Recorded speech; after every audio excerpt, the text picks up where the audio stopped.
আমরা বর্তমানে একটি কঠিনতম সময় পার করছি। সারা বিশ্ব কম বেশি একই সমস্যা ফেস করছে। আমরাও এই সমস্যা কম বেশি প্রত্যক্ষণ করছি। বিশেষ করে তেল বিদ্যুৎ জ্বালানি অন্যতম।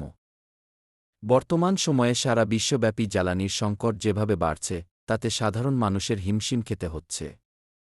বিভিন্ন দেশ এই জ্বালানি সমস্যা ফেস করছে প্রতিদিন।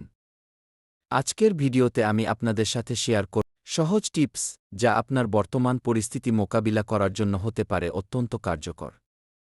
আসসালামু আলাইকুম, আপনারা দেখছেন বিজনেস অ্যান্ড মার্কেটিং ডোর। শুভেচ্ছা নিবেন সবাই। সারা বিশ্বে জ্বালানি সংকট মোকাবিলায় আজকের ভিডিওটি হতে পারে গুরুত্বপূর্ণ ও আধুনিক। স্মার্ট হোম ও ইলেকট্রনিক্স ব্যবহার না করলে লাইট, ফ্যান ও এসি বন্ধ করার অভ্যাস। পুরানো বাল্বের বদলে এনার্জি সেভিং লেড লাইট এবং স্টার রেটিংযুক্ত ইলেকট্রনিক্স ব্যবহার। দিনের বেলা জানালার পর্দা সরিয়ে প্রাকৃতিক আলো ব্যবহার করার গুরুত্ব। পরিবহন ও যাতায়াত, ব্যক্তিগত গাড়ির বদলে গণপরিবহন বা সাইকেল ব্যবহারের উপকারিতা। কাছাকাছি জায়গায় যাওয়ার জন্য হাঁটার অভ্যাস, যা স্বাস্থ্যের জন্যও ভালো। বর্তমানে ইলেকট্রিক ভেহিকেল ইভ বা হাইব্রিড গাড়ির সুবিধা সম্পর্কে ছোট ধারণা।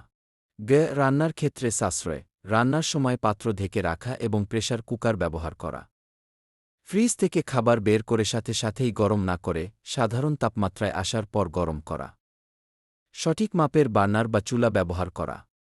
নবায়নযোগ্য শক্তি রিনিউয়েবল এনার্জি, দীর্ঘমেয়াদী সাশ্রয়ের জন্য সোলার প্যানেল ব্যবহারের সুবিধা। বৃষ্টির পানি সংরক্ষণ বা প্রাকৃতিক উপায়ে ঘর ঠান্ডা রাখার উপায়।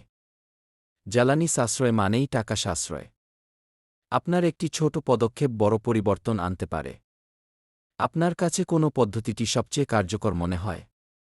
কমেন্ট করে জানান। আমি চ্যালেঞ্জ করে বলতে পারি আজকের ভিডিওটি আপনার সচেতনতাকে কিছুটা হলেও বৃদ্ধি করবে। আপনার কাছে কোনো পদ্ধতিটি সবচেয়ে কার্যকর মনে হয়?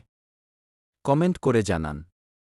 ভিডিওটি ভালো লাগলে লাইক দিন এবং এই ধরনের আরও টিপস জ্বালানি ব্যবহারে সচেতনতা গুজবে কান না দেওয়া সঠিক তথ্যই পারে আমাদের এই সময় মোকাবিলা করতে। চ্যানেলটি সাবস্ক্রাইব করবেন। দেখা হচ্ছে পরবর্তী ভিডিওতে। শুভকামনা সবার জন্য।